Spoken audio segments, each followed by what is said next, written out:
Hello everyone, welcome और welcome back to my channel. आप लोगों ने पिछली वीडियो को बहुत बहुत बहुत ज्यादा प्यार दिया, उसके लिए थैंक यू सो मच। इतना काफी नहीं होगा, इसलिए thank you thank you thank you so much. अगर आप इस चैनल पर पहली बार आए हैं तो प्लीज यार एक काम कर दो, थोड़ा सा एक सेकंड के लिए नीचे जाओ और सब्सक्राइब बटन को प्रेस कर दो। उसके ही साथ में बेल आइकॉन, उसे भी प्रेस कर दीजिए। सब्सक्राइब बटन को प्रेस करने से क्या होगा, हमारे सब्सक्राइबर्स बढ़ जाएंगे। बेल आइकॉन को प्रेस करके जितनी भी नोटिफिकेशन हमारे चैनल्स की होंगी वो आप तक पहुंचेंगी। एक काम और कर दो यार, लाइक बटन भी जरूर दबाना, जिससे क्या थोड़ा सा सेल्फ मोटिवेट हो जाऊंगा मैं। ये लगेगा कि हाँ, जो मैं पढ़ा रहा हूँ आप उसे लेके काफी इंजॉय कर रहे हो। और हाँ, शेयर जरूर करना। शेयर करना सबसे ज्यादा इम्पोर्टेंट है, बिकॉज ये ज्यादा से ज्यादा बच्चों तक पहुंचेगा, ज्यादा से ज्यादा बच्चे हम लोगों से जुड़ेंगे। तो जैसा कि पिछली वीडियो में मैंने बताया था कि हम लोग इस चैनल पर क्या करेंगे, तो आइए आज हम शुरू करते हैं सीबीएसई टर्म 2 केमिस्ट्री। कि हम लोग अगली वीडियो से सीबीएसई टर्म 2 को शुरू करेंगे। और टर्म 2 को शुरू करने के लिए हमारा पहला चैप्टर क्या होगा, इलेक्ट्रोकेमिस्ट्री। तो आइए थोड़ा सा अपने आप को फोकस कीजिए पूरा का पूरा इस वीडियो पर, और हम शुरू करते हैं सीबीएसई टर्म 2 का पहला चैप्टर इलेक्ट्रोकेमिस्ट्री। तो आइए फोकस करिए इधर। तो शुरू करते हैं पहला चैप्टर, इसका नाम है इलेक्ट्रोकेमिस्ट्री।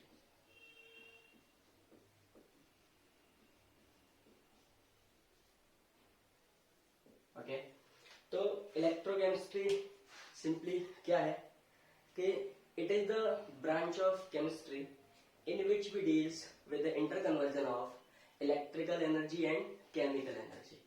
इलेक्ट्रोकेमिस्ट्री एक ब्रांच है जिसमें हम लोग क्या पढ़ेंगे, हम लोग इसमें पढ़ेंगे इलेक्ट्रिकल एनर्जी कैसे केमिकल एनर्जी में कन्वर्ट होती है और केमिकल एनर्जी कैसे इलेक्ट्रिकल एनर्जी में कन्वर्ट होती है। ओके, तो ये सारा का सारा फोकस हमारा चैप्टर में होगा। ओके, तो शुरू करते हैं चैप्टर का पहला टॉपिक, जिसमें हम लोगों को कुछ सेल्स के बारे में पढ़ना है। तो दो सेल्स बेसिकली पढ़ने हैं, एक है गैल्वेनिक सेल और दूसरा है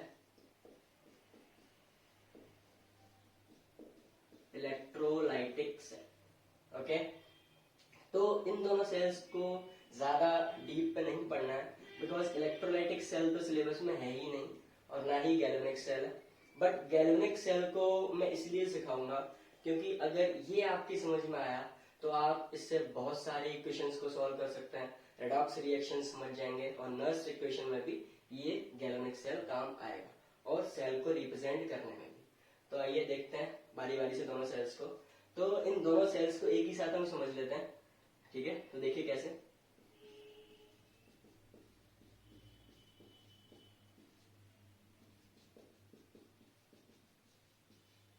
केमिकल एनर्जी और यहां हम लिखते हैं इलेक्ट्रिकल एनर्जी, ठीक है। तो जो डिवाइस, ऐसे सुनना कि गैल्वेनिक सेल की डेफिनेशन क्या होगी, ध्यान से सुनना। जो डिवाइस केमिकल एनर्जी को इलेक्ट्रिकल एनर्जी में कन्वर्ट करेगा, जो डिवाइस केमिकल एनर्जी को इलेक्ट्रिकल एनर्जी में कन्वर्ट करेगा, उसी को हम लोग क्या बोलेंगे, गैल्वेनिक सेल बोलेंगे। दोबारा सुनिए, ऐसा डिवाइस जो केमिकल एनर्जी को इलेक्ट्रिकल एनर्जी में कन्वर्ट करेगा उसे हम क्या बोलेंगे, गैल्वेनिक सेल बोलेंगे। वहीं जो डिवाइस इलेक्ट्रिकल एनर्जी को केमिकल एनर्जी में कन्वर्ट करेगा, क्या बोल रहा हूं, जो डिवाइस इलेक्ट्रिकल एनर्जी को केमिकल एनर्जी में कन्वर्ट करेगा उसे हम बोलेंगे इलेक्ट्रोलाइटिक सेल। ओके, कंफर्म हुआ। दोबारा सुनिए, दोनों की डेफिनेशन एक साथ बोलता हूं। वो डिवाइस जो केमिकल एनर्जी को इलेक्ट्रिकल एनर्जी में कन्वर्ट करेगा उसे हम क्या बोलेंगे, गैल्वेनिक सेल। और वो डिवाइस जो इलेक्ट्रिकल एनर्जी को केमिकल एनर्जी में कन्वर्ट करेगा उसे बोलेंगे इलेक्ट्रोलाइटिक सेल। ओके, तो यहाँ आपके बेसिक थोड़े से समझ में आया होगा कि गैल्वेनिक सेल क्या होता है, इलेक्ट्रोलाइटिक सेल क्या होता है। कुछ टॉपिक्स और भी देखने हमें जल्दी से, वो कि सबसे पहला है ऑक्सीडेशन क्या होता है, रिडक्शन क्या होता है, ये सारी चीजें आपको अभी मैं जल्दी से बताता हूँ। तो पहला पॉइंट देखिए, पहला पॉइंट क्या है कि एक हम टर्म पढ़ेंगे LEO, जिसे बोलेंगे लियो। ओके, एक टर्म पढ़ेंगे लियो और दूसरा टर्म हम पढ़ेंगे GER। एक टर्म लियो, दूसरा टर्म गर या GER। अब इससे क्या फायदा होगा, क्योंकि बच्चों को एक कंफ्यूजन रहता है कि ऑक्सीडेशन में इलेक्ट्रॉन लूज होता है या रिडक्शन में इलेक्ट्रॉन लूज होता है, या फिर ऑक्सीडेशन में इलेक्ट्रॉन गेन होता है या रिडक्शन में इलेक्ट्रॉन गेन होता है। तो उस कंफ्यूजन से बचने के लिए ये दो टर्म मैं ऐसे ही सिखाता हूं। लियो का मतलब क्या होता है, देखिए जरा, loss of electron called oxidation. ठीक है, loss of electron called oxidation. तो हो गया loss of electron called oxidation. अब ये कंफ्यूजन भी खत्म। अगर आपको लियो याद रहता है तो आपको ये टर्म भी याद रहेगा, loss of electron called oxidation. वहीं अगर हम बात करें GER की, इसका मतलब होता है gain of electron called reduction. क्या? Gain of electron called reduction. Okay, तो अब आपके कंफ्यूजन कभी नहीं आएंगे, आपको ये कंफ्यूजन कभी नहीं होगा कि किस में इलेक्ट्रॉन गेन होता है और किस में इलेक्ट्रॉन लूज होता है। ठीक है, तो दोबारा से एक बार और बोल देता हूं, loss of electron called oxidation, जिसे आप कैसे याद रखेंगे, लियो से याद रखेंगे, और gain of electron called reduction, जिसे आप किससे याद रखेंगे, GER से याद रखेंगे। ओके, अब जितना भी अभी मैंने दो पॉइंट पढ़ा ना, दोबारा से बोलता हूं। सबसे पहली चीज, इलेक्ट्रोकेमिस्ट्री क्या है, the branch of chemistry which deals with the interconversion of electrical energy and chemical energy। ठीक है, पहली चीज, इसमें हम दो डिवाइस पढ़ते हैं, गैल्वेनिक सेल और इलेक्ट्रोलाइटिक सेल। जबकि दोनों ही डिवाइसेस इस बार सिलेबस में नहीं है, तब कि हम फिर भी हम लोगों को क्या करना है कि गैल्वेनिक सेल को तब भी थोड़ा सा ब्रीफ में जानना है और इलेक्ट्रोलाइटिक सेल को तो बिल्कुल भी नहीं पढ़ना है। लेकिन फिर भी उनकी बेसिक वर्किंग सीखने के लिए मैंने बताया कि जो डिवाइस केमिकल एनर्जी को इलेक्ट्रिकल एनर्जी में कन्वर्ट करता है, सुनिए, जो डिवाइस केमिकल एनर्जी को इलेक्ट्रिकल एनर्जी में कन्वर्ट करता है उसे आप क्या कहते हैं, गैल्वेनिक सेल कहते हैं। और जो डिवाइस इलेक्ट्रिकल एनर्जी को केमिकल एनर्जी में कन्वर्ट करता है उसे बोलते हैं इलेक्ट्रोलाइटिक सेल। फिर बताया गया ऑक्सीडेशन किसे कहते हैं और रिडक्शन किसे कहते हैं। तो लियो फॉर आप ऑक्सीडेशन से याद रखेंगे और GER को आप रिडक्शन से याद रखेंगे। लियो का मतलब loss of electron called oxidation, वहीं GER का मतलब gain of electron called reduction. Okay, यहां तक सारी थ्योरी क्लियर है। तो आप या तो इसका स्क्रीनशॉट ले सकते हैं या फिर इसे नोट कर सकते हैं, क्योंकि हम आगे करेंगे। ओके, तो देखिए आगे। अब दो पॉइंट आपको हमेशा ध्यान रखने हैं गैल्वेनिक सेल को लेकर। ठीक है, दो पॉइंट आपको गैल्वेनिक सेल को लेकर हमेशा याद रखने हैं, और यही पॉइंट इलेक्ट्रोलाइटिक सेल में भी वर्क करते हैं। लेकिन इलेक्ट्रोलाइटिक सेल तो हम पढ़ेंगे, है ना। जब कोई चीज पढ़नी ही नहीं है तो उस पर जोर भी नहीं देंगे। ओके, तो हम केवल गैल्वेनिक सेल के रिस्पेक्ट में कोई एक पॉइंट, दो पॉइंट लिखा रहा हूं, वही पॉइंट इलेक्ट्रोलाइटिक सेल के लिए भी होंगे, लेकिन हमें तो वो पढ़ने ही, है ना। तो चलिए, तो एक पॉइंट ये जो आप ऐसा करेंगे, इसको लिखिए और ऐसे गांठ बांध लेंगे। जैसे पुराने जमाने में बोलते हैं कि मेरी बात को गांठ बांध लेना, ये ऐसा होगा या ये वैसा होगा, है ना। ऐसे ही मैं बोल रहा हूं, मेरी ये दो बातें आप गांठ बांध लेंगे जीवन भर के लिए, जो भी मैं कह रहा हूं। पहली चीज कि ऑक्सीडेशन ऑलवेज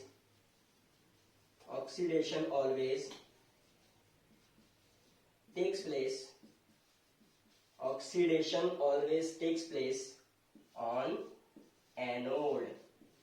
ठीक है, एनोड पे हमेशा और हमेशा क्या होगा, ऑक्सीडेशन होगा। जब तक दुनिया रहेगी तब तक एनोड पे ऑक्सीडेशन होगा। ठीक है, ऐसे ही दूसरा पॉइंट कि reduction always takes place on cathode. ठीक है, reduction always takes place on cathode. अब ये दो बातें आपको हमेशा के लिए गांठ बांध लेनी है कि एनोड पे हमेशा ऑक्सीडेशन और कैथोड पे हमेशा रिडक्शन। ठीक है, तो इन सारी चीजों को एक साथ आप स्क्रीनशॉट ले सकते हैं या फिर कॉपी पे नोट कर सकते हैं जल्दी से। ठीक है, वीडियो को पॉज करके आप इसे देख सकते हैं। तब तक मैं इसे साफ कर लेता हूं। उसके बाद हम लोग गैल्वेनिक सेल को पढ़ेंगे। गैल्वेनिक सेल को डिटेल में एनालिसिस करेंगे कि गैल्वेनिक सेल कैसे वर्क करता है, इसमें करंट का फ्लो कैसा होता है, इलेक्ट्रॉन्स कहां से कहां जाते हैं और इलेक्ट्रोड्स का वर्किंग कैसी होती है। तो आप 1 मिनट में से नोट कर लीजिए। चलिए, नोट हो गया होगा, देखते हैं।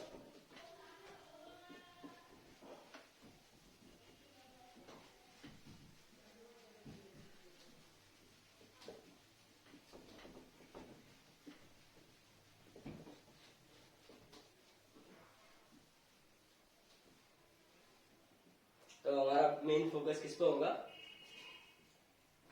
अब हमारा मेन फोकस होगा गैल्वेनिक सेल को सीखने में, गैल्वेनिक सेल वर्क कैसे करता है। तो आइए देखते हैं गैल्वेनिक सेल को।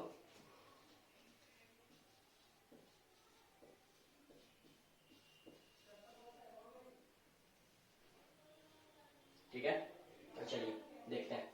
इसमें एक कंपार्टमेंट तो आप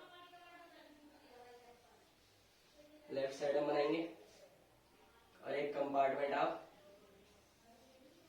राइट साइड बनाएंगे। ठीक है, और हम लोग क्या कर रहे हैं, लेफ्ट वाले बीकर में जिंक का इलेक्ट्रोड डाल रहे हैं।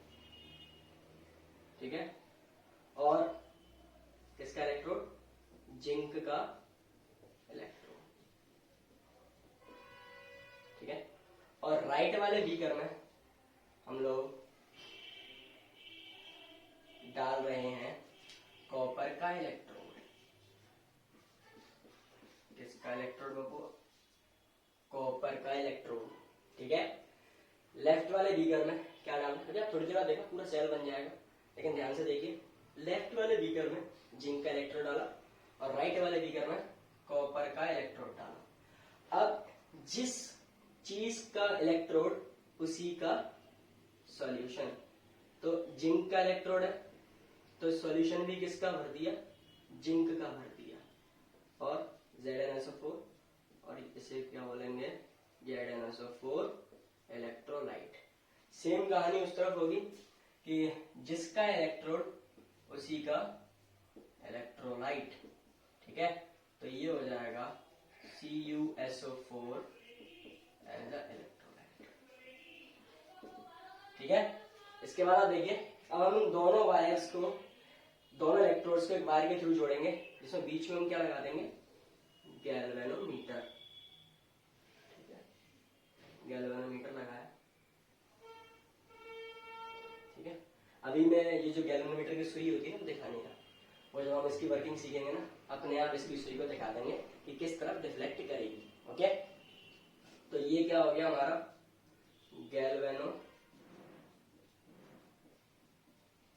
गैल्वेनोमीटर हो गया। ओके, अब देखिए आप कि हम लोगों ने अभी थोड़ी देर पहले क्या बताया कि एनोड पे हमेशा क्या होगा? ऑक्सीडेशन होगा। अब ये एनोड है और ये क्या है? कैथोड। अब एनोड कैसे चार्ज होता है? एनोड पे चार्ज कैसा होता है? चलो आइए सीखते हैं। क्योंकि मुझे पता है एनोड पे क्या होता है? ऑक्सीडेशन, और एनोड पे मैंने क्या लिया? जिंक लिया। तो जिंक का क्या होगा भाई? ऑक्सीडेशन होगा। जिंक का ऑक्सीडेशन होगा तो जिंक अपने 2 इलेक्ट्रॉन्स को लूज करेगा और किस में कन्वर्ट हो जाएगा भाई? जिंक अपने 2 इलेक्ट्रॉन्स को लूज करेगा, किस में कन्वर्ट हो जाएगा? जिंक +2। ओके, अब एक चीज देखिए, जैसे जैसे जिंक वर्किंग में आ रहा है, अपने इलेक्ट्रॉन्स को लूज कर रहा है, तो ये प्लेट अपने आप ही इलेक्ट्रॉन की वजह से कैसी हो जाएगी भाई? नेगेटिव। कैसी हो जाएगी? नेगेटिव प्लेट हो जाएगी। ठीक है, तो एनोड पे चार्ज कैसा? Negative charge. ठीक है, और हम इसे क्या बोल रहे हैं? एनोड बोल रहे हैं। ठीक है, जिंक पे कैसा चार्ज? पॉजिटिव का 2 चार्ज। वहीं अब आते हैं कॉपर पे। तो ये अगर एनोड है तो ये कैथोड है, और कैथोड पे क्या होता है? रिडक्शन। तो ये जो कॉपर के +2 आयंस हैं, ये जब 2 इलेक्ट्रॉन्स को गेन करेंगे, किससे? जो जिंक ने छोड़े, ठीक है, और किस में कन्वर्ट हो जाएगा? कॉपर में कन्वर्ट हो जाएगा, ठीक है। तो अब इस पे से इलेक्ट्रॉन्स, इस पे जब प्लेट पे इलेक्ट्रॉन्स आ रहे हैं, इलेक्ट्रॉन्स को कौन खा रहा है? कॉपर +2 खा रहा है। तो नेगेटिव चार्ज धीरे धीरे कम होता है, प्लेट पे चार्ज कैसा आ जाएगा भाई? पॉजिटिव चार्ज आ जाएगा, पॉजिटिव चार्ज, ठीक है। और पॉजिटिव चार्ज आएगा और हम इसे क्या बोल रहे हैं? कैथोड बोल रहे हैं। ओके, यहां तक मेरे हिसाब से आपको समझ में आया होगा। उसके बाद आप देखिए क्या वर्किंग रही होगी इस सेल की, कैसे इसने वर्क किया होगा, इसे समझते हैं। जिंक ने जो इलेक्ट्रॉन्स लूज किए, किसने इलेक्ट्रॉन्स लूज किए भाई? जिंक ने इलेक्ट्रॉन्स लूज किए। तो जिंक ने अपने इलेक्ट्रॉन्स लूज किए, तो इलेक्ट्रॉन्स के सामने, इलेक्ट्रॉन्स कैसा चार्ज होता है? नेगेटिवली चार्ज स्पेसी होती है इलेक्ट्रॉन।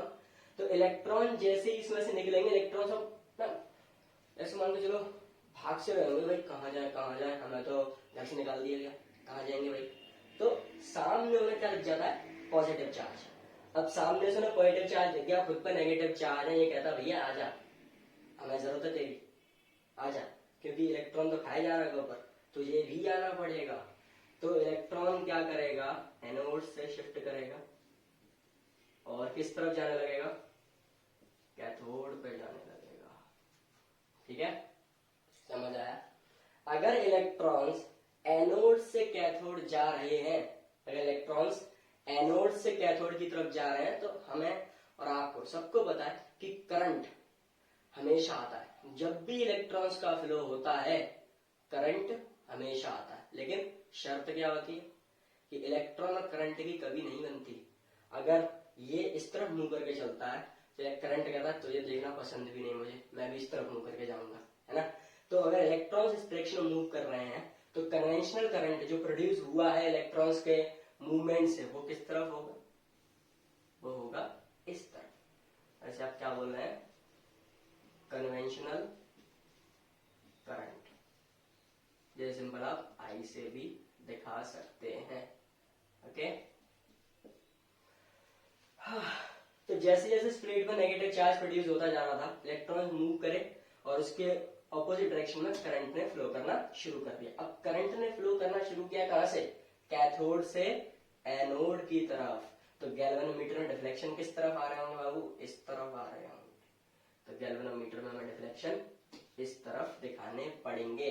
गैल्वेनोमीटर आपको बता देगा कि करंट कैथोड से एनोड की तरफ बह रहा है, ओके। चलिए आगे देखते हैं। अब थोड़ा सा सेल के अंदर आते हैं। अगर ये नेगेटिवली चार्ज है तो ये जिंक के इलेक्ट्रोड से क्या होगा? जिंक जो होगा वो सॉल्यूशन में आना शुरू कर देगा, ठीक है, सॉल्यूशंस में आना शुरू कर देगा, है? अब इस तरफ आप देखिए, जैसे जैसे इलेक्ट्रॉन्स इस प्लेट पे आ रहे हैं तो इस प्लेट की टेंडेंसी क्या है? नेगेटिव होने की, लेकिन नेगेटिव तो होने नहीं देगा कौन? CuSO4। तो इस सॉल्यूशन में जो कॉपर के +2 आयन है वो कहेंगे कि इस कैथोड से कि हम तेरी मदद के लिए तैयार बैठे हैं, हम आते हैं अभी तेरे पास। तो ये कॉपर के +2 आयंस क्या करेंगे? कॉपर की ये कैथोड की रॉड पे जाने लगेंगे, ठीक है। अब ये देखो, अब ये सेल वर्क कर रहा है, इसी तरीके से वर्क कर रहा है। इलेक्ट्रॉन्स जा रहे हैं, करंट बह रहा है। अब इलेक्ट्रॉन्स जा रहे हैं तो इलेक्ट्रॉन्स क्या कर रहे हैं कि पॉजिटिव प्लेट को भी नेगेटिव करने की कोशिश कर रहे हैं, लेकिन कॉपर +2 कह रहा है ना बाबू ना, मैं बैठा हूं इधर, मैं नहीं होने दूंगा ऐसा। तो कॉपर +2 कहा जाता है? कैथोड पे जाने लगता है, ठीक है। अब ऐसे ही यहाँ पे नेगेटिव चार्ज की टेंडेंसी है, तो इलेक्ट्रॉन्स अगर मूव कर रहे हैं तो Zn+2 का आने लगता है, सॉल्यूशन में आने लगता है। और सॉल्यूशन में SO4 2 नेगेटिव भी भरा हुआ है, यहाँ पे भी SO4 2 नेगेटिव भरा हुआ है, ठीक है। अब सेल वर्किंग में शुरू हो गया, सेल वर्क करने लगा, सेल में करंट देने लगा। एक टाइम ऐसा आएगा कि ये प्लेट टाइम के साथ साथ पतली होती जाएगी, क्योंकि इसमें से Zn+2 निकलते जा रहे हैं और वो किस में आते जा रहे हैं? सॉल्यूशन में आते जा रहे हैं। किस में आ रहे हैं? सॉल्यूशन में आ रहे हैं। और वहीं ये वाली प्लेट क्या होती जाएगी? पॉजिटिवली चार्ज, और ये वाले सॉल्यूशन से कॉपर +2 जाने लगेगा इधर, ओके। और ये समय के साथ साथ कैसी होती जाएगी? मोटी होती जाएगी, क्योंकि कॉपर +2 इस पे बार बार आकर जुड़ रहा है, ठीक है।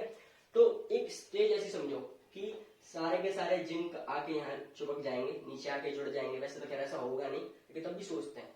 तो क्या होगा, करंट धीरे धीरे करंट की टेंडेंसी फ्लो करने की घटती जाएगी, क्योंकि सॉल्यूशन खुद रिएक्शन करने लगेगा। क्योंकि सॉल्यूशन देखो, अभी प्लेट समय के साथ साथ और नेगेटिव होगी, और जिंक को अरे झड़ा रही है, जिंक इसमें नीचे आ रहा है, तो ZnSO4 तो पहले से ही था इसके अंदर, और Zn+2 और आ रहा है इसके अंदर। तो ये सॉल्यूशन कैसा होता जाएगा, समय के साथ साथ पॉजिटिवली चार्ज। तो यहाँ पे लिख लेते हैं, solution will be positively charge. ठीक है। वहीं इसके साथ क्या होगा, समय के साथ साथ Copper+2 इलेक्ट्रोड पे जाता जा रहा है, इलेक्ट्रोड पे जाता जा रहा है, तो इसमें केवल क्या बचेगा, SO4 नेगेटिव बचेगा। तो SO4 नेगेटिव की वैल्यू बढ़ती जाएगी। इस वजह से समय के साथ साथ ये वाला कंपार्टमेंट कैसा होता जाएगा, solution will be negatively charge. ठीक है भैया, तो बहुत बड़ी दिक्कत हो गई। अब अगर सॉल्यूशन में ही ऑपोजिट आयंस दिख गए, तो क्या इलेक्ट्रोड पर जो इलेक्ट्रॉन्स आ रहे हैं वो आगे जाएंगे, बिल्कुल भी नहीं जाएंगे। इतना रास्ता क्यों तय करेगा इलेक्ट्रॉन, इलेक्ट्रॉन्स नहीं आने लगेगा। और अगर ऐसा हुआ तो सेल हमारा वर्क करना बंद कर देगा। तो इस प्रॉब्लम से छुटकारा पाने के लिए ऐसा बोलते हैं ना कि जब जब धरती पर धर्म घटता है, भगवान अवतार लेते हैं और उस जो भी पापी होते हैं उनका संहार किया जाता है। ऐसा कुछ सुना है और सबने सुना है। तो ऐसे ही क्या होता है, अब जैसे जैसे उनको दिक्कत होने लगी, फिर एक देवता आते हैं जिसका नाम होता है सॉल्ट ब्रिज। क्या नाम होता है भाई, सॉल्ट ब्रिज। Salt bridge.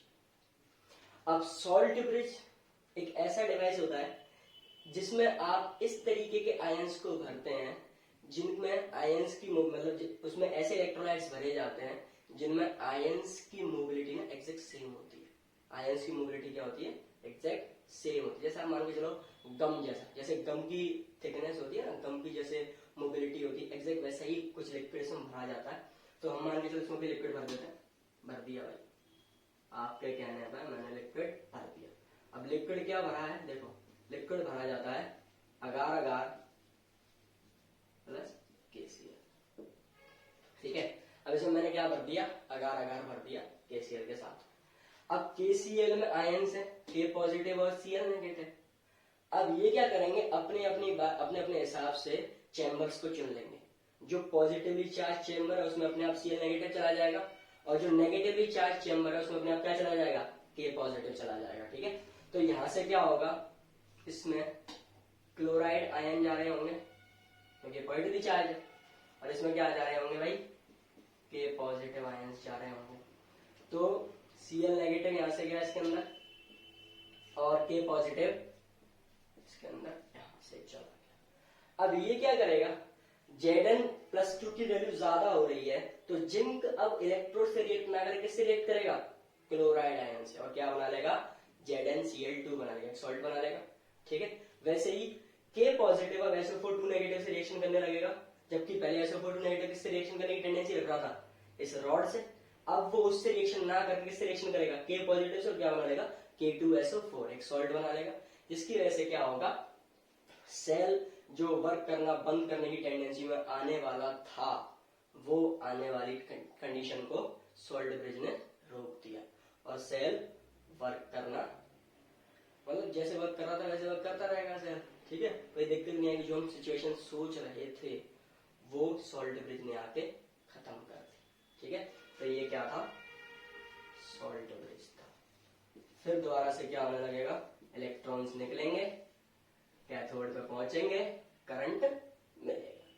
ठीक है। तो ये वर्किंग होती है किसकी, इलेक्ट्रोलाइटिक सेल की। अब देखिए इसमें भी कंफ्यूजन होते हैं कि कभी कभी बच्चे क्या करते हैं, एनोड फॉर एड समझ लेते हैं, एनोड फॉर एड समझ लेते हैं और इसे पॉजिटिव चार्ज बोल देते हैं। अब ये पॉजिटिव है तो अपने आप ये क्या हो जाता है, नेगेटिवली चार्ज हो जाता है, जबकि ये थ्योरी गलत हो जाती है। एनोड फॉर एड ये सही नहीं है। ओके। स्पेशली गैल्वेनिक सेल में तो बिल्कुल भी सही नहीं है। तो चलिए देखते हैं अब इस चेम्बर को याद कैसे रखें। ठीक है, वो ज्यादा इंपॉर्टेंट है। ओके, तो चलिए देखते हैं। इसको भी याद करने की ट्रिक है, आप टेंशन नहीं लेंगे बिल्कुल भी। यहां अगर आप मेरी वीडियोस को देख रहे हैं तो आपको टेंशन लेने की बिल्कुल भी जरूरत नहीं है। हमें एक ना साइंटिफिक तरीके से बिल्कुल भी नहीं पढ़ेंगे। मैं बहुत सारी चीजों को ना आसान करके पढ़ाता हूँ, जिससे आपको भी समझ आ जाएगा और मुझे भी समझ आ जाएगा कि मुझे किस तरीके से पढ़ाना है। ओके, तो देखिए अब इसको भी याद करने का तरीका है कैसे। एक टर्म आता है, इसे मैं कहा लिखूं, चलो वहां लिखते हैं, ठीक है। तो एक टर्म आता है LOAN लोन, टर्म आता है LOAN लोन, और एक टर्म आता है RRCP। क्या? एक टर्म आता है LOAN लोन और एक टर्म आता है RRCP। तो लोन से क्या समझेंगे, देखिए लेफ्ट इधर लेफ्ट है, ठीक है, लेफ्ट, और लेफ्ट पे क्या होता है, एनोड होता है, लेफ्ट पे एनोड होता है, हो तो रही है यार, दोबारा देखेंगे, दोबारा लेफ्ट, देख गया। अब लेफ्ट पे हमने जिंक का ऑक्सीडेशन किया था, तो लेफ्ट पे क्या होता है, ऑक्सीडेशन, और जिस पे ऑक्सीडेशन होता है उसे हम एनोड कहते हैं। और एनोड पे चार्ज कैसा बोला था भाई, नेगेटिव चार्ज, ठीक है। तो लोन से आपको ये पूरा का पूरा चेंबर याद हो जाएगा, ठीक है। Left oxidation anode negative, left oxidation anode negative, ठीक है। वहीं हम आरआरसीपी से क्या सीखेंगे, आरआरसीपी से क्या सीखेंगे, राइट वाला चेंबर ये रहा। अब राइट वाले चेंबर में हमने क्या किया था, रिडक्शन किया था, क्या किया था भाई, रिडक्शन किया था। तो राइट पे रिडक्शन, तो राइट पे रिडक्शन, और राइट पे ही क्या माना, कैथोड माना। तो राइट रिडक्शन कैथोड, और कैथोड पे चार्ज कैसा, पॉजिटिव चार्ज, कैसा चार्ज भाई, पॉजिटिव चार्ज। ओके, तो आप इन दोनों चेंबर्स को कैसे याद कर सकते हैं, loan for left oxidation anode negative, मतलब लेफ्ट वाले बीकर पे ऑक्सीडेशन होता है, और जिस पे ऑक्सीडेशन होता है उसे आप एनोड कहते हैं, और एनोड पे चार्ज कैसा, नेगेटिव चार्ज। वहीं आप अगर राइट वाले बीकर की बात करेंगे, तो राइट वाले बीकर को कैसे याद करना है, राइट वाले बीकर पे रिडक्शन होता है, और रिडक्शन किस पे होता है, कैथोड पे होता है, और कैथोड का चार्ज कैसा, पॉजिटिव चार्ज, समझे, ठीक है। तो अब देखिए ये हमने रिएक्शन किस पे लिखी है, एनोड पे लिखी है, और ये क्या हुआ है, ऑक्सीडेशन हुआ, ठीक है। ये रिएक्शन हमने कैथोड पे लिखी है, इस पे क्या हुआ है, रिडक्शन हुआ है, ठीक है। तो इस रिएक्शन का प्रॉपर रिएक्शन नहीं कह सकते, क्योंकि ये दोनों रिएक्शन एक साथ हो रही है तभी रिडॉक्स होता है। अगर ये रिएक्शन जिस समय पे ये ऑक्सीडेशन में जा रहा है, उसी सेम टाइम पे ये किस पे जा रहा है, रिडक्शन में, क्योंकि रिडॉक्स रिएक्शन ही फॉलो होती है पूरे मैकेनिज्म में, ठीक है। तो आप ध्यान देंगे ये दोनों एक साथ हो रही हैं, तो अगर एक साथ हो रही हैं तो अभी हम तो इन्हें अलग अलग करके लिख रहे हैं, इसीलिए इस तरफ हम बोलते हैं ऑक्सीडेशन हाफ रिएक्शन, क्या बोलते हैं, ऑक्सीडेशन हाफ रिएक्शन, और इसे क्या बोलते हैं, रिडक्शन हाफ रिएक्शन। ओके, ठीक है। तो अब हम इसे आगे से क्या बोलेंगे, OHR, ऑक्सीडेशन हाफ रिएक्शन, और इसे हम आगे से क्या बोलेंगे, RHR बोलेंगे, ठीक है। इसे बोलेंगे OHR, इसे बोलेंगे RH, ठीक है। तो ये था आपका गैल्वेनिक सेल की वर्किंग, गैल्वेनिक सेल वर्क कैसे करता है, किस तरीके से इसमें करंट फ्लो होता है, ये मैं आपको बता चुका। एक बार दोबारा से क्विक समरी सुनेंगे किस तरीके से इसने वर्क किया होगा, ठीक है। तो लेफ्ट में एनोड होता है, एनोड पे क्या हुआ, ऑक्सीडेशन, तो जिंक ने अपना ऑक्सीडेशन किया, 2 इलेक्ट्रॉन छोड़ दिए। अब बार बार जिंक ऑक्सीडेशन कर रहा है, जो इलेक्ट्रॉन छोड़ रहा है, प्लेट कैसी हो जाएगी, नेगेटिवली चार्ज हो जाएगी। तो नेगेटिवली चार्ज हो जाएगी, इस वजह से इलेक्ट्रॉन्स कूदना शुरू कर देंगे, इलेक्ट्रॉन्स कूदना शुरू करेंगे, इलेक्ट्रॉन्स को सामने पॉजिटिव चार्ज दिख जाएगा, तो इलेक्ट्रॉन्स क्या करने लगेंगे, मूव करने लगेंगे एनोड से कैथोड की तरफ, एनोड से कैथोड की तरफ क्या करने लगेंगे, मूव करने लगेंगे, जिसकी वजह से कन्वेंशनल करंट प्रोड्यूस हो जाएगा सर्किट के अंदर, ठीक है। और जो जिसकी डायरेक्शन क्या होगी, इलेक्ट्रॉन्स के ऑपोजिट की तरफ होगी, मतलब वो करंट कैथोड से एनोड आएगा, तो गैल्वेनोमीटर में आपको डिफ्लेक्शंस कैथोड से एनोड की तरफ दिखने लगेंगे। फिर हमने बताया कि समय के साथ साथ जिंक जिंक के जो आयंस है वो सॉल्यूशन में आते जाएंगे तो उसे पॉजिटिवली चार्ज बनाते जाएंगे, और ये समय के साथ साथ कॉपर प्लस 2 रॉड पे जाता जाएगा तो सॉल्यूशन कैसा होता जाएगा, नेगेटिवली चार्ज होता जाएगा। तो इस कंडीशन को डील करने के लिए कौन आए, परमात्मा आए, जिनका नाम था सॉल्ट ब्रिज। तो वो आए, उन्होंने क्या किया कि ऐसा हो ही नहीं सकता, जब तक हमें तब तक धर्म तो घट ही नहीं सकता। तो उन्होंने क्या किया कि ले भाई मैंने अगार अगार और KCl भर रखा है, तो Cl तू जा अपने आप जिंक के पास, और पोटेशियम तू जा अपने आप SO4 के पास, तू सॉल्ट बना ले, तू सॉल्ट बना ले, तुम लोग सेटल रहो, इन्हें अपना काम करने दो। तो अपना काम कर रहे हैं, ठीक है। तो ये हो गया आपकी गैल्वेनिक सेल की वर्किंग। गैल्वेनिक सेल के कंपार्टमेंट्स को याद करने का तरीका LON और RRCP, लोन और RRCP। लोन का मतलब लेफ्ट ऑक्सीडेशन एनोड नेगेटिव, और RRCP का मतलब right reduction cathode positive. Okay, ये आपकी OHR रिएक्शन हो गई और ये आपकी RHR रिएक्शन हो गई। समझ आया? अरे आएगा, ठीक है। तो ये आपका गैल्वेनिक सेल खत्म हो गया। ये वैसे सिलेबस में नहीं है, लेकिन हमें ये सीखना था कि इसकी वर्किंग कैसे होती है, किस तरीके से रिएक्शंस लिख रहे हैं हम लोग, और किस तरीके से आगे डील करेंगे। ओके, तो चलिए कुछ चीजें मैं आपको बताता हूँ कि इसमें हुआ क्या होगा। तो एक पॉइंट है जो ध्यान रखना है, ये कि direction of electrons, direction of electrons कहां से कहां होती है गैल्वेनिक सेल में। इन galvanic cell direction of electrons anode से कैथोड की तरफ होती है, एनोड टू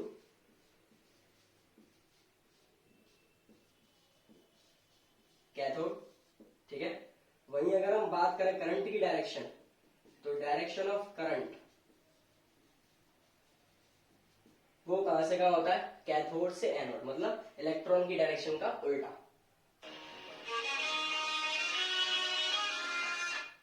एनोड की डायरेक्शन का उल्टा मतलब कैथोड से एनोड की तरफ। ओके, ये आपको ध्यान रखना है भाई, ये ज्यादा जरूरी है, ये आपको जरूर ध्यान रखना है। चलिए, तो ये सारी चीजें हमारी हो गई।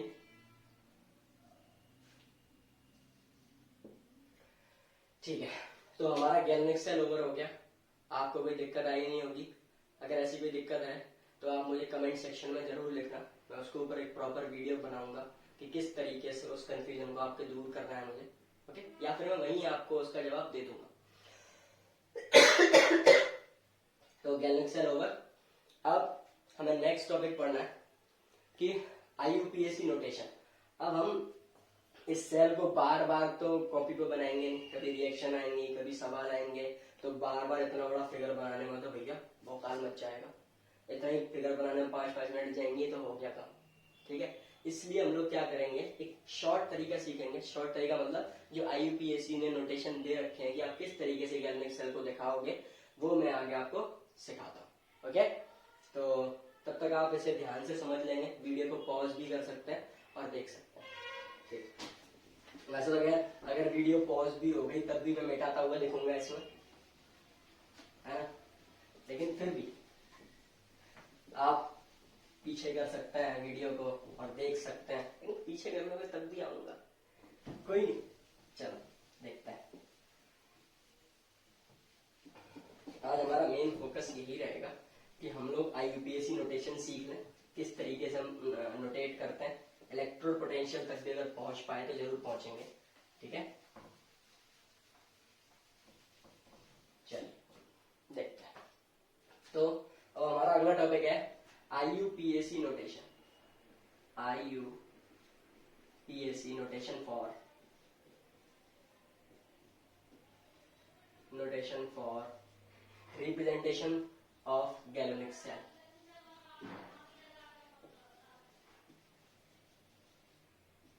रिप्रेजेंटेशन ऑफ गैल्वेनिक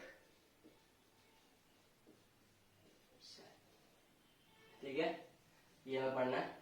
अब इसमें भी मैं 2 केस पढ़ने हैं, रिप्रेजेंटेशन में भी मैं 2 केस पढ़ने हैं। किन किन इलेक्ट्रोड्स के लिए? पहला वो केस जिसमें एक्टिव इलेक्ट्रोड्स होंगे, मतलब इलेक्ट्रोड्स भी रिएक्शन में पार्टिसिपेट करेंगे। इलेक्ट्रोड्स का भी क्या होगा, ऑक्सीडेशन रिडक्शन होगा, ठीक है। तो सबसे पहला केस फर्स्ट लिखेंगे, केस फर्स्ट फॉर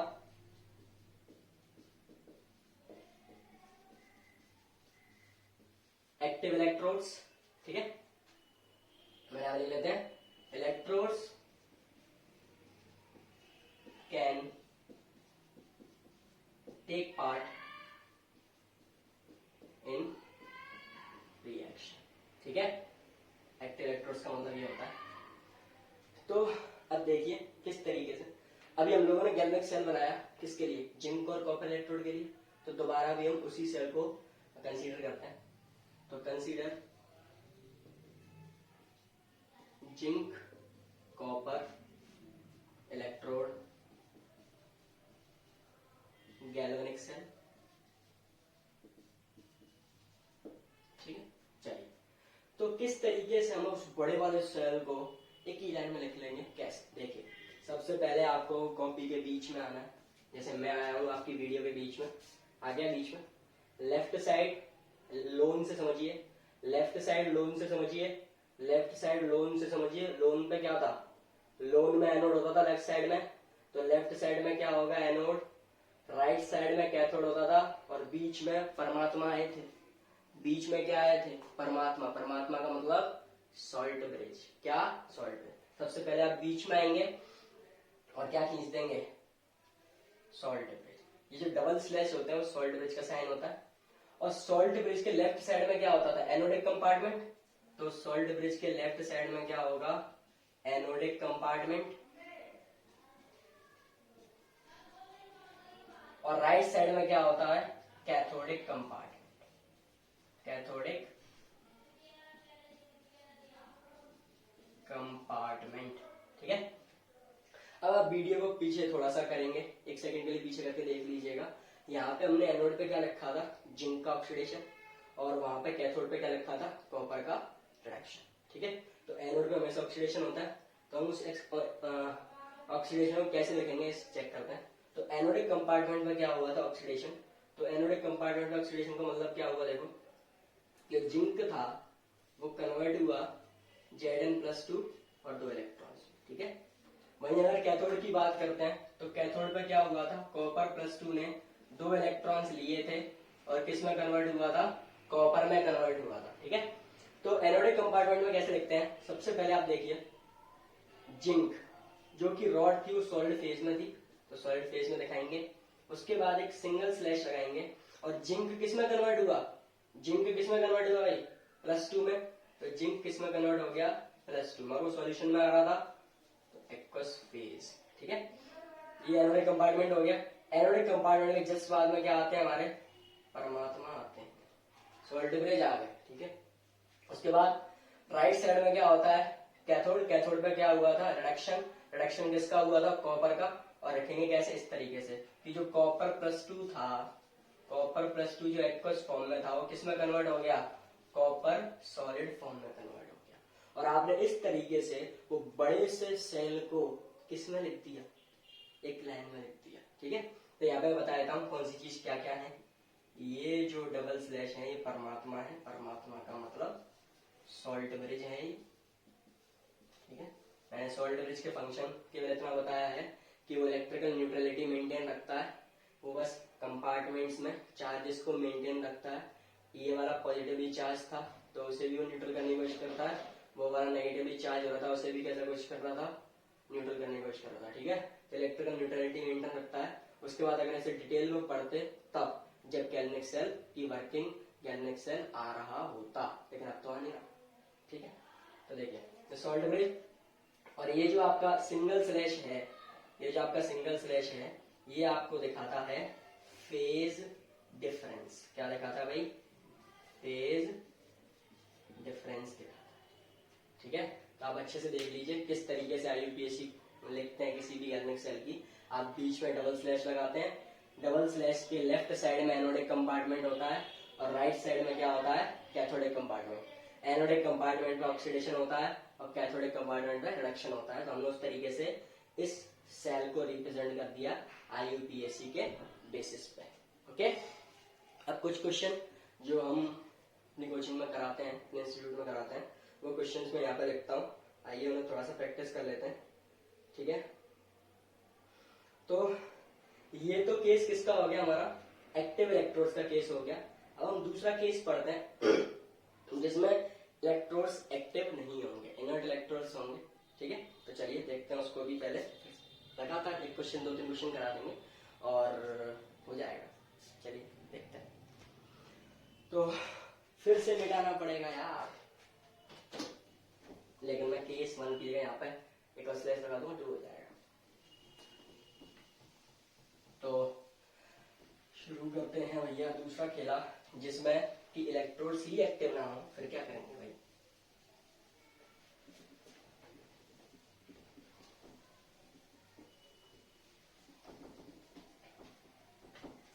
चल केस सेकंड देखते हैं। केस सेकंड कहा था 2 कर दूंगा। तो केस सेकंड, तो इन केस ऑफ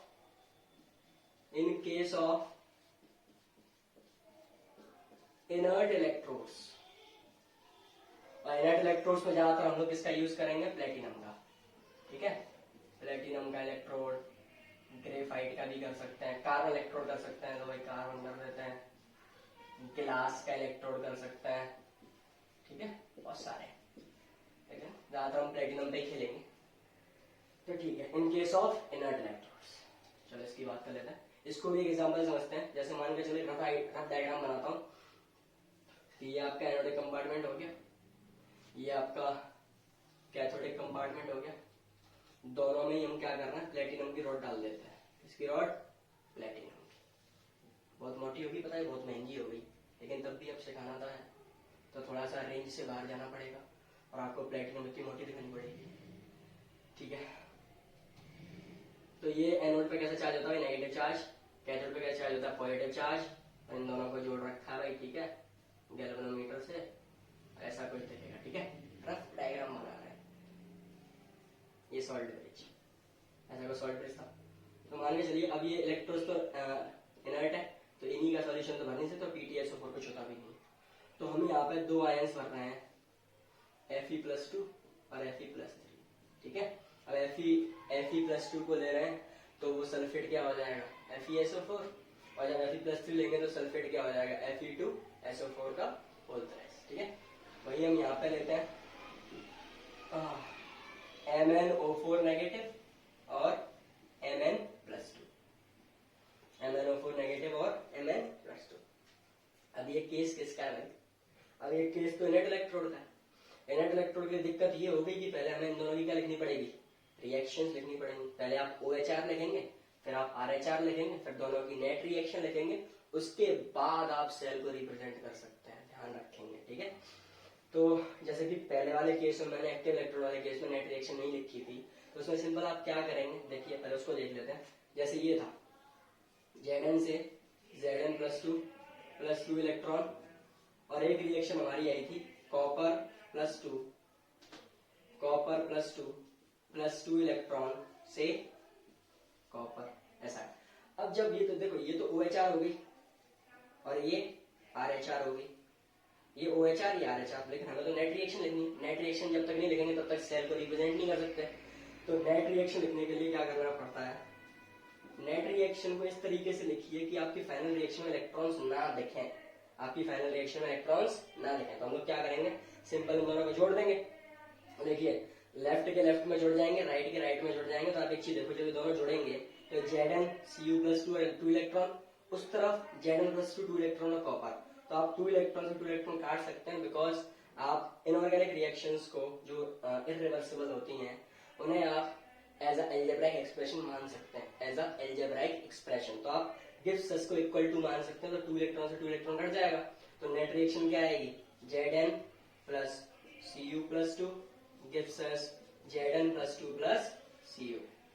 अब ये बताया चार्ज का बढ़ना क्या होता है? ऑक्सीडेशन। चार्ज का बढ़ना ऑक्सीडेशन, इसीलिए हमने लेफ्ट साइड में जिंक से Zn+2 लिखा। और चार्ज का घटना क्या होता है? रिडक्शन। रिडक्शन का होता है कैथोड पे, इसलिए हमने कॉपर+2 और कॉपर लिखा। आप रिवाइंड करके देख सकते हैं। ठीक है, तो यही मैकेनिज्म हमारा इस सेल के लिए रहेगा। और इस सेल के लिए कैसे रहेगा, आइए सीखते हैं।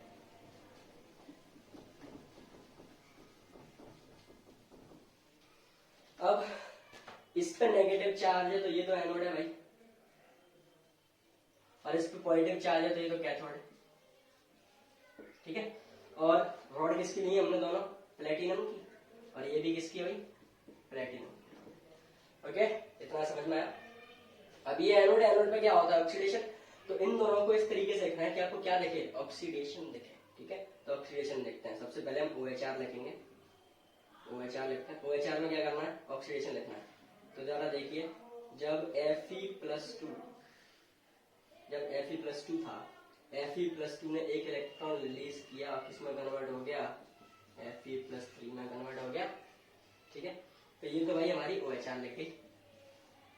जब हम RH की बात करेंगे, किसकी बात करेंगे, RH की बात करेंगे, तो RH में भाई क्या है, RH में तो मैं रिडक्शन लिखना। तो अब आप एक चीज मुझे बताइए, यहाँ पर बताना कि MnO4 में, MnO4 नेगेटिव में मैंगनीज पे चार्ज कितना है, तभी तो बता सकते हैं कि किसका ऑक्सीडेशन होगा, किसका रिडक्शन होगा। क्योंकि चार्ज का घटना रिडक्शन और चार्ज का बढ़ना ऑक्सीडेशन। ठीक है, ये ध्यान रखेंगे, चार्ज का बढ़ना ऑक्सीडेशन और चार्ज का घटना रिडक्शन। ठीक है, तो अब MnO4 नेगेटिव में मुझे मैंगनीज की OS पता नहीं है, OS का मतलब ऑक्सीडेशन स्टेट मुझे पता नहीं है। तो कैलकुलेट कैसे करते हैं, सबको पता हो, और जिसको नहीं पता है वो ध्यान से इधर देखेगा। तो जिस एलिमेंट के लिए हमें OS निकालनी होती है उसे हम क्या मान लेते हैं, X मान लेते हैं बाबू जी। ठीक है, तो X मान लिया, तो यहाँ पे मैंगनीज एक है X हो गया, प्लस जैसे ही एलिमेंट को शिफ्ट करते हैं, एटम्स को शिफ्ट करते हैं, प्लस का साइन आता है। एक ऑक्सीजन पे चार्ज कितना होता है बाबूजी, -2। ऑक्सीजन है कितने, 4 है, 4 कर दिए। अब ये बताओ पूरे कंपाउंड पे चार्ज कितना है, पूरे कंपाउंड पे चार्ज है -1, तो इसे -1 के बराबर कर देंगे, इसे -1 के बराबर किया। अब जब इसे आप सॉल्व करेंगे तो x - 8 = -1 और x की वैल्यू कितनी आ जाएगी भाई, +7 आ जाएगी। इसका मतलब MnO4 में चार्ज कितना है मैंगनीज पे, +7 चार्ज है, जबकि यहाँ पे कितना दिखा रहे हैं, Mn+2 दिखा रहे हैं। इसका मतलब MnO4 से Mn+2 पे गए होंगे तभी रिडक्शन हुआ होगा, +7 से +2 पे जाएंगे तभी तो रिडक्शन होगा भाई। चार्ज का घटना रिडक्शन और चार्ज का बढ़ना ऑक्सीडेशन। तो यहाँ पे मुझे कैथोड पे रिडक्शन ही तो दिखाना है, मतलब चार्ज घटा के दिखाना है। तो MnO4 में मैंगनीज पे +7 चार्ज है और Mn+2 पे 2 है, तो 7 से जब 2 पे जाएंगे तभी तो चार्ज घटेगा। तो चार्ज घटेगा, इसका मतलब रिएक्शन कौन सी लिखी जाएगी, RH में। MnO4 नेगेटिव से हम किस में जा रहे हैं, Mn+2 पे जा रहे हैं। तो ये रिडक्शन की हमने बेसिक मतलब एक मान के चलिए तैयार कर दिया, स्केलेटन तैयार कर दिया कि ऐसा कुछ होगा। अभी ये बैलेंस तो है, बैलेंस तो करनी पड़ेगी, यहाँ भी बैलेंस तो यहाँ भी करनी पड़ेगी। आप देखो यहाँ पे +2 चार्ज है, यहाँ पे भी +2 चार्ज है। ओके, तो अब रेडॉक्स को बैलेंस करने का आपका जो रूल है वो आपको पता होगा कि कैसे रेडॉक्स को बैलेंस करते हैं। पता है, पता है क्या, नहीं पता। अगर जिसको पता है वो 2 मिनट वेट कर ले यार, और जिसको नहीं पता वो ध्यान से इधर सीखे कि किस तरीके से रेडॉक्स को बैलेंस करते हैं। तो स्टेप बाय स्टेप हम यहाँ पे स्टेप करते भी जाएंगे और यहाँ पे स्टेप में लिखता जाऊंगा, जिससे आपको रिकॉल हो जाएंगी चीजें कि अच्छा ऐसे करते थे। ठीक है, तो सबसे पहला स्टेप होता है रेडॉक्स को बैलेंस करने का कि balance all atoms, balance all atoms except oxygen and hydrogen. Oxygen और हाइड्रोजन को छोड़ के सबको बैलेंस कर लेना चाहिए। तो भाई देखो यहाँ पे आ जाते हैं पहले स्टेप में, हाइड्रोजन को दूर दूर तक नहीं देख रहा, तो ऑक्सीजन को छोड़ लेते हैं और बैलेंस कर लेते हैं। तो मैंगनीज 1 है, यहाँ भी मैंगनीज 1, चलो हमारा पहला स्टेप हो गया। दूसरा स्टेप होता है balance oxygen atoms by using H2O molecules। मतलब क्या है, जितने ऑक्सीजन एटम्स होंगे उतने ही H2O मॉलिक्यूल्स ऑपोजिट साइड में जोड़ देने। ठीक है, जितने ऑक्सीजन एटम्स होंगे उतने ही H2O मॉलिक्यूल्स ऑपोजिट साइड में जोड़ देने हैं। मतलब यहाँ पे कितने ऑक्सीजन एटम है, 4, तो यहाँ पे हम कितने H2O मॉलिक्यूल जोड़ देंगे, 4 H2O मॉलिक्यूल जोड़ देंगे। ठीक है, 4 H2O मॉलिक्यूल जोड़े। उसके बाद तीसरा स्टेप, अब भाई हाइड्रोजन तो बढ़ गया ना, अब हाइड्रोजन को भी तो बैलेंस करेंगे।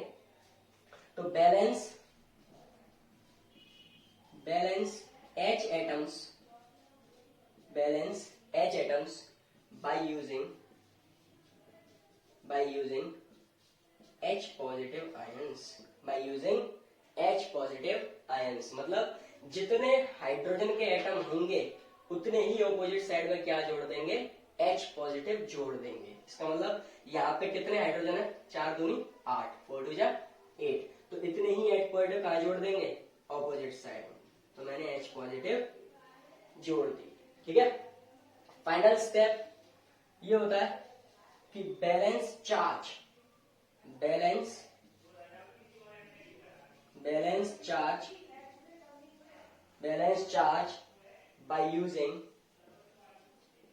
by using electrons।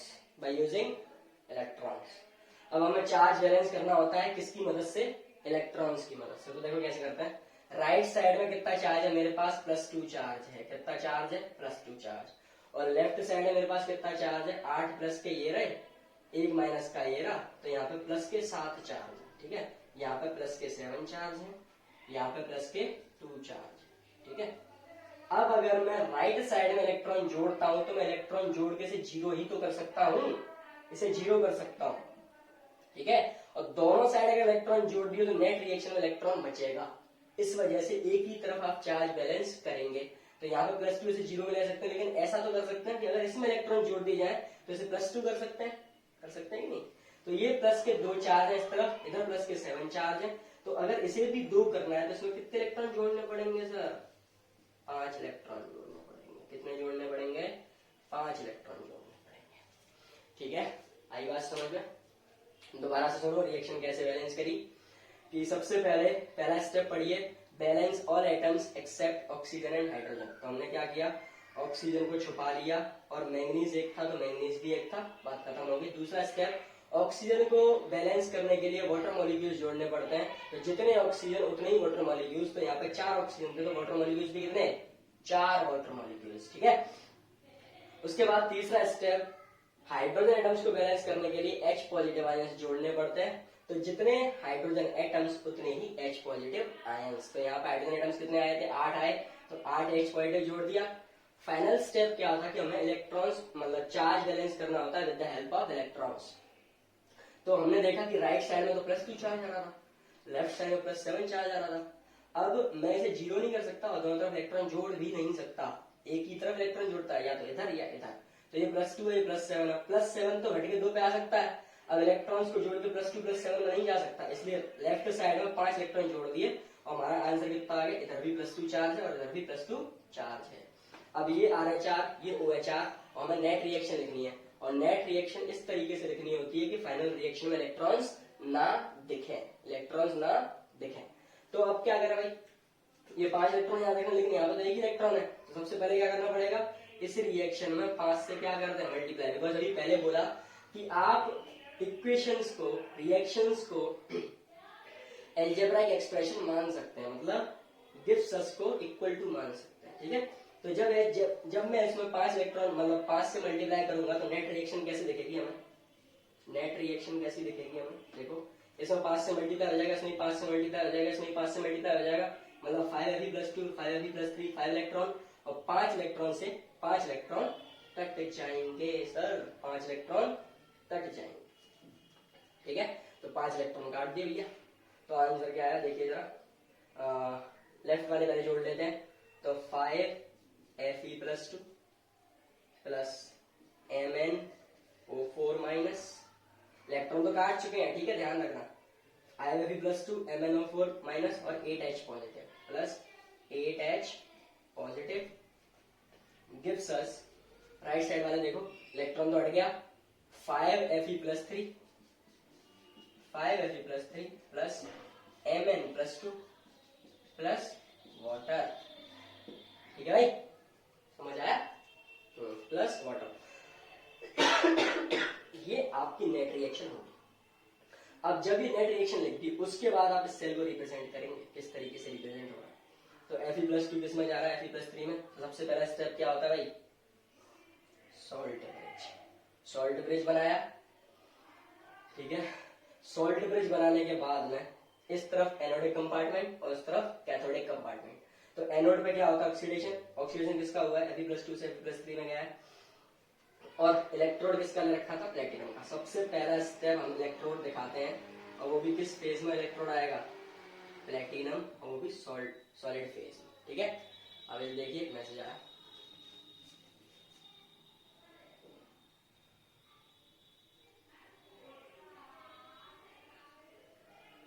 ठीक है भाई। चलो, तो प्लेटिनम सॉलिड हो गया। अब देखते हैं लेफ्ट साइड में क्या हुआ, ऑक्सीडेशन हुआ। ऑक्सीडेशन का मतलब Fe+2 Fe+3 में गया। तो यहाँ पे लिखने का तरीका क्या है, जब इनर्ट इलेक्ट्रोड्स होंगे तो आप इलेक्ट्रोड्स को किस तरीके से लिख ही देंगे सॉलिड। अब यहाँ पे रिएक्शन हुई है ना आयंस के बीच में, तो Fe+2 एक्वस फेज में से किस में चला गया। अब देखो यहाँ पे स्लैश नहीं आएगा, यहाँ पे केवल कॉमा आएगा। क्या आएगा, कॉमा आएगा, और ये किस में कर देंगे Fe+3 एक्वस में कर देंगे। ओके, समझ में आएगा मेरे हिसाब से। उसके बाद दोबारा देखिए, कैथोड पर क्या होता है रिडक्शन होता है, और कैथोड पर रिडक्शन किसका हुआ है MnO4 नेगेटिव इसमें चला गया, Mn+2 में चला गया, और साथ में आपका H पॉजिटिव B दिख रहा है। ठीक है, तो अब आप क्या करेंगे, MnO4 नेगेटिव एक्वस फेज में था, किसमें कन्वर्ट हुआ Mn+2 में कन्वर्ट हुआ, साथ में आपको क्या मिल गया H पॉजिटिव B मिल गया। ये सारे आयंस लिख दिए। उसके बाद कैथोड पे भी कौन सा इलेक्ट्रोड था, प्लेटिनम का था, तो कैथोड पे भी कौन सा इलेक्ट्रोड, प्लेटिनम का। ठीक है, मेरे ख्याल से आपको समझ में आया होगा। क्या किया हमने, पहले हमने लक्स को बैलेंस किया, दोनों नेट रिएक्शंस लिखी, उसके बाद हमने क्या कर दिया, सेल को रिप्रेजेंट कर दिया, सेल को रिप्रेजेंट कर दिया। ओके, तो चलिए मेरे हिसाब से आपको समझ में आया होगा। बस एक बात आपको ये चीज जरूर ध्यान रखनी है कि सॉल्ट ब्रिज के पास में हमेशा आयंस होंगे, सॉल्ट ब्रिज के पास में हमेशा आयंस होंगे। क्यों, क्योंकि आप ध्यान कीजिए, जब मैं आपको भी गैल्वेनिक सेल पढ़ा रहा था उसमें सॉल्ट ब्रिज ने आयंस को ही टैकल किया था, इलेक्ट्रोड से उसको कोई मतलब नहीं था।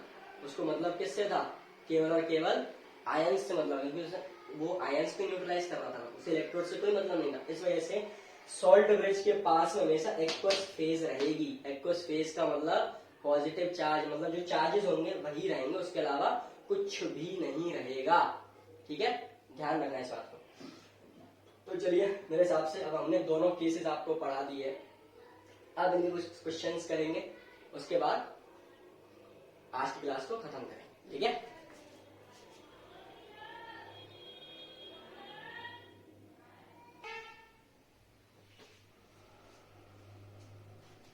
तो आइए चलिए अब इन सवालों को कर लेते हैं, उसके बाद इस सेशन को खत्म करेंगे। तो ध्यान से इन सवालों की तरफ देखेंगे और खुद से भी सोचेंगे और समझने की कोशिश करेंगे। ठीक है, पहला सवाल है कि अगर आपको सेल दे रखा है, सेल आपको दिखा रखा है, तो इससे आपको नेट रिएक्शन लिखनी है। जो हम अभी तक उल्टा कर रहे थे, पहले नेट रिएक्शन लिख रहे थे, उसके बाद सेल को रिप्रेजेंट कर रहे थे। अब सवाल कुछ ऐसे है कि पहले आपको सेल दे रखा है, अब आपको नेट रिएक्शन लेके आनी है। ठीक है, तो कैसे करेंगे, हमें बहुत अच्छे से पता होता है कि ये वाला कंपार्टमेंट कौन सा होता है भाई, एनोडिक कंपार्टमेंट, और ये वाला कंपार्टमेंट कैसा होता है, कैथोडिक कंपार्टमेंट। एनोडिक कंपार्टमेंट पे क्या होता है, ऑक्सीडेशन, कैथोड पे क्या होता है भाई, रिडक्शन होता है। ठीक है, तो चलिए जल्दी से रिएक्शन को लिखते हैं। प्लेटिनम नेट इलेक्ट्रोड तो रिएक्शन में जाएगा ही नहीं, जाएंगे ये दोनों। तो ऑक्सीडेशन लिखना मतलब चार्ज का बढ़ना, नेगेटिव से जीरो की तरफ जाएंगे, तो देखिए क्या होगा, F नेगेटिव से किस पर गए भाई, F2 पर गए, F2 गैस पर गए। तो सबसे पहले हमें ये बैलेंस करना होगा, यहाँ पर 2 फ्लोरीन है, यहाँ पर 2 करने पड़ेंगे, तो 2 कर दिया। तो चार्ज कितना हो गया, 2 नेगेटिव। चार्ज को बैलेंस करने के इलेक्ट्रॉन कितने आ गए, 2 इलेक्ट्रॉन आ गए, इक्वेशन फर्स्ट। और ये रिएक्शन किसकी हो गई, OH R की हो गई। अभी हम बात करते हैं रिडक्शन की तरफ, कैथोड की।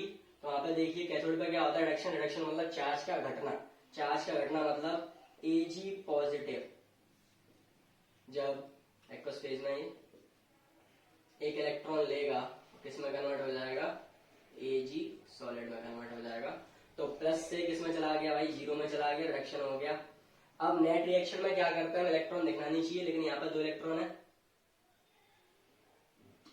लिख दिया। जब Ag प्लस को एक इलेक्ट्रॉन मिलेगा तो किस में कन्वर्ट होगा, Ag में कन्वर्ट होगा। तो आप देखिए यहाँ पे 2 इलेक्ट्रॉन है, यहाँ पे 1 इलेक्ट्रॉन है, तो 2 इलेक्ट्रॉन करने के लिए 2 से मल्टीप्लाई करेंगे और रिएक्शन को जोड़ देंगे। ठीक है, 2 इलेक्ट्रॉन से 2 इलेक्ट्रॉन हट गए, लेफ्ट के लेफ्ट में जुड़ जाएंगे, राइट के राइट में जुड़ जाएंगे, तो 2f negative aqueous plus 2Ag positive aqueous gives us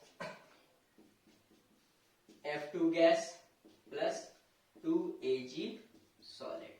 इस तरीके से आपका आंसर आ जाएगा। सिंपली क्या किया, बस हमने ये देख लिया कि सॉल्ट ब्रिज के लेफ्ट साइड में क्या होता है एनोड का ऑक्सीडेशन होता है, तो OHR लिख दिया, और कैथोड पे क्या होता है रिडक्शन, तो क्या लिख दिया RH लिख दिया, और ये हमारी क्या आ गई नेट रिएक्शन आ गई। ठीक है भाई, ये नेट रिएक्शन आ गई। तो जब सेल दे रखा होता है तो आपसे नेट रिएक्शन पूछते हैं, या फिर उल्टा पूछ लेते हैं, रिएक्शन दे रखी होती है और आपसे सेल पूछ लेते हैं। तो चलिए इस सवाल को कैसे टैकल करेंगे देखते हैं। तो सबसे पहले आपको रिडक्शन ऑक्सीडेशन ही छाट लेने।